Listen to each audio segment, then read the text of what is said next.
கர்த்தருக்கு ஸ்தோத்திரம். இந்த நாள் தேன்துளி நிகழ்ச்சியிலே உங்களை நான் மீண்டும் சந்திப்பதில் அதிக மகிழ்ச்சி அடைகிறேன். இந்த நாளில் கூட நீதிமொழியின் புத்தகம் 4ஆம் அதிகாரம் 20வது வசனத்திலிருந்து 23வது வசனம் வரைக்கும் ஒரு சில காரியங்கள் சொல்லப்பட்டிருக்கிறது. அதை நான் உங்களோடு கூட பகிர்ந்து கொள்ள விரும்புகிறேன்.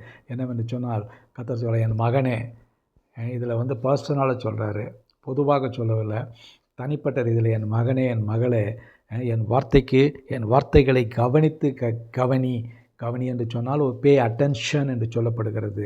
எல்லா வார்த்தைகளுக்கும் நம்ம செவி கொடுக்கறது போல் இல்லாதபடிக்கு உலகத்தில் அநேக வார்த்தைகள் இருக்கிறது. அநேக வாய்மொழி வார்த்தைகள் எல்லாம் அநேகர் சொல்லுகிறார்கள். ஆனால் கர்த்தருடைய வார்த்தையை கவனித்து கேட்க வேண்டும் என்று சொல்லப்படுகிறது. வசனங்களுக்கு செவி சாய்க்க வேண்டும். நம்ம பல நேரங்களில் நம்முடைய செவியை மூடி விடுகிறோம். கர்த்தருடைய வார்த்தை வருகின்ற வேளையில் அதை நாம் கேட்காமல் தவற விட்டு விடுகிறோம். வசனத்தை நாம் படிக்கின்ற வேளையில் அந்த வசனம் தனிப்பட்ட ரீதியிலே நமக்கு புறப்பட்டு வரக்கூடியதாக இருக்கிறது. இந்த நேரத்தில் கேட்க வேண்டும், செவி கொடுக்க வேண்டும்.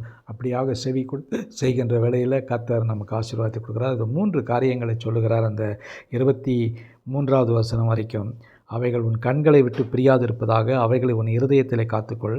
அவைகளை கண்டுபிடிக்கிறவர்களுக்கு அவைகள் ஜீவனும் அவர்களுக்கெல்லாம் ஆரோக்கியமாக இருக்குது. ஒன்று ஜீவன், மற்றொன்று ஆரோக்கியம். அதோடு கூட 23வது வசனத்தில் பார்க்கும் பொழுது, எல்லா காவலோடும் உன் இருதயத்தை காத்துக்கொள், அதனிடத்திலிருந்து ஜீவ ஊற்று புறப்படும்.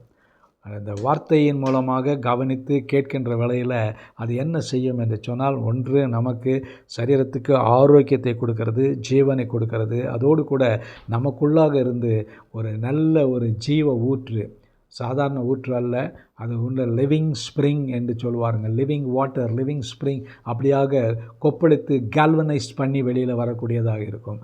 அப்படிப்பட்ட காரியங்கள் வருகின்ற வேளையில் நமக்கு அது ஆசீர்வாதமாக இருக்கும், நம்முடைய வார்த்தையை கேட்கிறவர்களுக்கு அது ஆசீர்வாதமாக இருக்கும். ஒன்று ஜீவன், ஆரோக்கியம், ஜீவ ஊற்று. இதை மறந்துவிடக்கூடாது.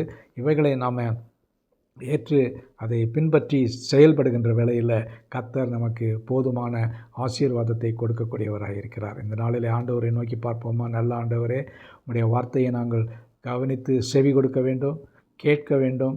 ஆண்டவரே, அதோடு கூட அவைகளெல்லாம் எங்களுக்கு என்ன செய்கிறது என்று சொன்னால், அவைகள் ஆண்டவரே ஜீவனாக இருக்கிறது, லைஃபாக இருக்கிறது, லிவிங் வேர்டாக இருக்கிறது. அதோடு கூட எங்களுக்கு ஒரு நல்ல ஹெல்த்தாக இருக்கிறது. ஹீலிங் மட்டுமல்ல, பரிபூர்ண ஹெல்த்தாகவும் அது காணப்படுகிறது. அதோடு கூட 3வதாக பார்க்கின்ற பொழுது, அது ஒரு ஜீவ ஊற்றாக எங்களுக்குள்ளிருந்து புறப்பட்டு வரக்கூடியதாக இருக்கிறது. மற்றவர்களுக்கு இந்த ஜீவ ஊற்று புறப்பட்டு சென்றடைய எங்களுக்கு உதவி செய்யும். மீட்பர் இயேசுவின் நாமத்தில் ஜெபிக்கிறேன் நல்ல பிதாவே. ஆமேன், ஆமேன். கர்த்தர் உங்களை ஆசீர்வதிப்பாராக. இந்த நாளிலே இந்த வார்த்தைகள் உங்களுக்கு ஆசீர்வாதமாக இருக்கட்டும். மீட்பர் இயேசுவின் நாமத்தில் ஆமேன்.